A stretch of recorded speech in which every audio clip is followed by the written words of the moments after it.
العلي العظيم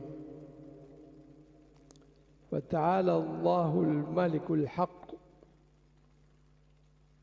Most High is Allah, the King, the Truth.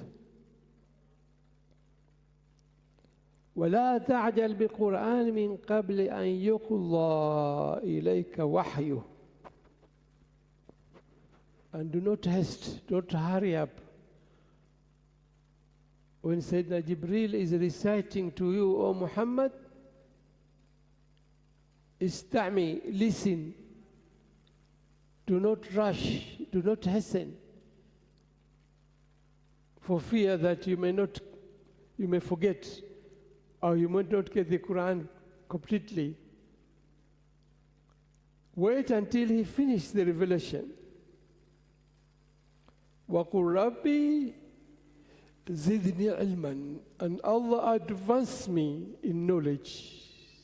Dear brothers and sisters, Allah has not asked us to increase anything. He never told us, Rabbi zidni malan, oh Allah, increase my wealth. You know, wealth could be a fitna.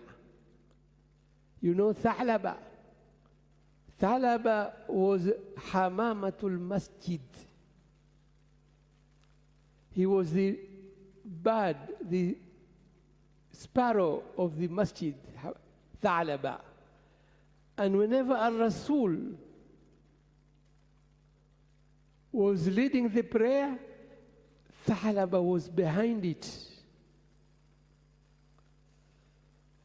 And then he told Rasul, Ya Rasulullah, ask Allah to give me money, give me wealth, to give me goats, to give me camels. And Rasul told Thalaba, don't ask for something, it is going to be a fitna, it is going to be a trial for you. But he still insisted. He told the Prophet, you ask me, zidni malan. But Allah in the Quran says, zidni ilman. This is the thing that we are supposed to ask, to increase from Allah. Knowledge of Islam, knowledge of Tawheed, knowledge of the Quran, knowledge of Tafsir, knowledge of Sunnah, not mal. So Thalaba insisted. So Rasul, he told him, it's going to be a test for you. He said, no, Rasul, you just pray to Allah to give me money. So Rasul prayed for Thalaba. So Thalaba suddenly he had a lot of 100 goats, maybe 50 camels, and so forth. They started the animals so many that he had to move out of Medina because there was no space for his camels and goats and sheep. So he moved out to the countryside. After he moved out, the camels became increasing. They were not 50, maybe they were 100, 200. And the goats and sheep were 500 and so forth. He became so rich. Now the time of zakat came, and Rasul, first of all, he disappeared. He was always behind.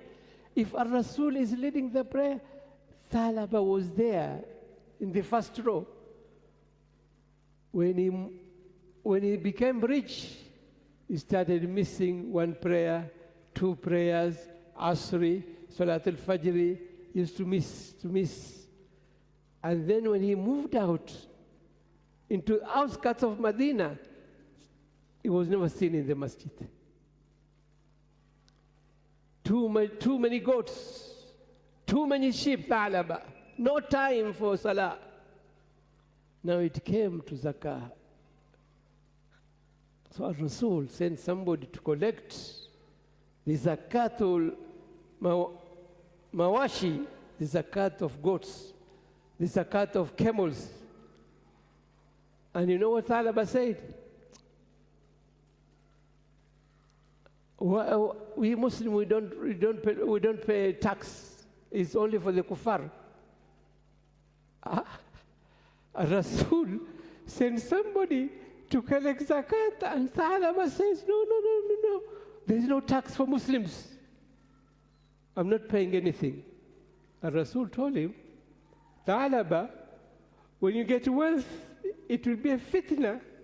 It will be a trial for you. And you may not be able to succeed. But he still insisted. Now he got mal, and he refuses to pay zakat. And you know in the Quran always, وَأَقِيمُوا الصَّلَاةَ وَآتُوا الزَّكَاةَ. Every time when salah comes, Allah follows it with zakah. Thalaba refused. This is not tax for Muslims. He called the zakat tax, and he refused to pay. He went on like that, not coming to prayer, not paying zakat, until a Rasul passed away. Now came in time of Sayyidina Abu Bakr. So when it came of Sayyidina Abu Bakr came, he collected some few goats, a few camels, and brought them to Abu Bakr. He was the Khalifa. He said, this is my zakat. And he told him, Ar-Rasul refused your zakat. Do you think I have got the ability to accept your zakat? He told him, no, Thalaba. You take away your goats, take away your camels. I'm not accepting your zakat. Then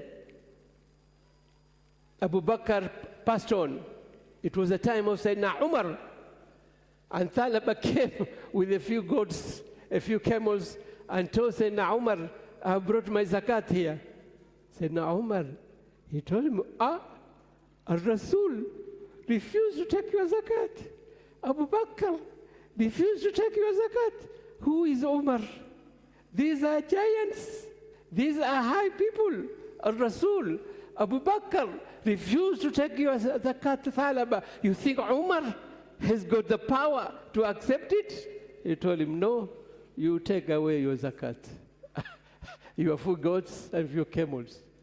He went on like that until Allah subhanahu wa ta'ala said that such people, Allah has stamped nifaq. La hawla wa la quwwata illa billah. Has stamped nifaq to such people because he was told by Rasul that don't ask for mal because mal will destroy you. And it did destroy, because then Allah reveals a verse in the Quran, says such people, Allah has stamped nifaq into their hearts. And you know, إِنَّ الْمُنَافِقِينَ فِي الدَّرْكِ الْأَسْفَلِ مِنَ النَّارِ. The munafiqeen are not going to be put into Jahannam, but deep inside, the bottom of it.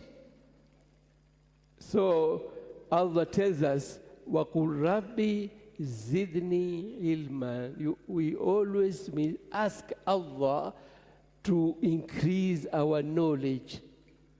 Knowledge of Tawheed, knowledge of Tafsir al-Quran, knowledge of Balagha of the Quran, knowledge of reflection, Ta'bir of the Quran, knowledge of the Sunnah. He didn't say, وَقُلْ رَبِّ زِدْنِي مَالًا. No. I've given you the example of Tha'laba. وَلَقَدْ أَحِذْنَا إِلَىٰ آدَمَ مِنْ قَبْلِ فَنَسِيَ وَلَمْ تَجِدْ لَهُ عَزْمًا. We took a covenant with Adam, a promise. مِنْ قَبْلِ, long time ago. فَنَسِيَ, but he forgot. وَلَمْ نَجِدْ لَهُ عَزْمًا, and we didn't get a firm resolution from him. وَإِذْ قُلْنَا لِلْمَلَائِكَةِ اسْجُدُوا لِآدَمَ فَسَجَدُوا إِلَّا إِبْلِيسَ أَبَى. When we said to the malaika, bow down in respect to Adam, not the sajda of salah, no. Bow down to him in respect, not in worship. فَاسْجُدُوا فَسَجَدُوا إِلَّا إِبْلِيسِ. And the all malaika went and did sajda. إِلَّا إِبْلِيسَ إِلَّا إِبْلِيسَ أَبَى. Except Iblis refused. He said, أَنَا خَيْرٌ مِّنْهُ. How can I bow down to this guy who's made from clay, from mud, from the soil? فَقُلْنَا يَا آدَمُ إِنَّ هَذَا عَدُوٌّ لَكَ وَلِزَوْجِكَ فَلَا يُخْرِجَنَّكُمَا مِنَ الْجَنَّةِ فَتَشْقَى. Ya Adam, oh Adam, this Iblis is your enemy, an enemy of your wife, Hawa. فَلَا يَخْرُجَنَّكُمَا مِنَ الْجَنَّةِ. And he is going to drive you out. Allah knows the future. He told Adam, be careful of this guy. He will throw you out of the Jannah. He's Iblis. Because Allah, Alimul Ghaib, He knows all the things that can happen in the future. Fatashqa, and then you will have a difficulty. Because here in Jannah, if you want a tufah, you just say tufah and tufah comes to you. You don't have to dig. You don't have to plant. You don't have to water. You don't have even to pick it up from the tree. It comes, the apple, and the apple of Jannah, not like this apple here. You bite and then you see a big insect inside, a maggot, and it's already rotting it from inside. No, these are tufah from Jannah. But here, fatashqa, if you come to the earth, if you want wheat, if you want rice, if you want roti, if you want fruits, you have to struggle. Fatashqa Adam. You have to dig and plow, and then plant the seed, and then water it, and wait for 2-3 years before the apples start coming out of the tree. That's why Allah says, Fatashqa. And this He didn't say, Fatashqa ya, and you, both you and your wife will get difficulty. Because the person who's digging will be Adam, or the men. And this is what happens these days. It's the men who do the farming, who did the digging. It's not the women. So Allah says, Fatashqa, you Adam will get difficulty in planting and harvesting from this earth. And you know, sometimes there is drought, there is no water. So maybe you have to dig a well to plant your fruit, otherwise they'll get rotten. He didn't say, Fatashqa ya, you and your wife will become difficult. No, Allah says, Fatashqa, you Adam will get in trouble.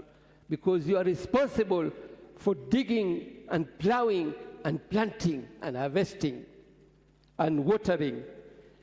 Inna laka alla taju'a fiha wa la ta'ra. But in Jannah, there's no ju', there is no hunger. Wa la ta'ra. In Jannah, you don't go naked. You get always harir. You know harir. Even men, even Muslims, men, will in Jannah will wear harir. It is haram here in this dunya, but in Jannah is halal. So you see, even harir, if you want in Jannah to wear, as a man, is halal. Of course, for women, even here, harir is halal for them, for women. وَأَنَّكَ لَا تَظْمَأُ فِيهَا وَلَا تَضْحَى. And you will not feel thirsty. وَلَا تَضْحَى. And the sun, like now today, this morning, will not burn your head because it is hot in Jannah. فَوَسْوَسَ إِلَيْهِ الشَّيْطَانُ قَالَ يَا آدَمُ هَلْ أَدُلُّكَ عَلَى شَجَرَةِ الْخُلْدِ وَمُلْكٍ لَا يَبْلَى. This trial now begins. Iblis did not leave Adam alone. He started waswasa. He started whispering in his mind, in his ears, telling you, Adam, can't I show you a tree here in Jannah When you eat that tree, it will be shajarat al-khuld. You will live forever. You will never die. Wa mulkin la yabla, and a kingdom that will never perish. Not like there was a Roman Empire, it perished. There was a Greek Empire, it perished. There was so many other empires, they all went. And even the empires that are there this day, they are soon going also to perish. But you, Adam, I promise you, you will get a kingdom here in Jannah that will never perish. It will be forever. أقول ما تسمعون واستغفر الله لي ولكم ولسائر المسلمين من كل ذنب فاستغفروه إنه هو الغفور الرحيم التائب لا ذنب كما لا ذنب له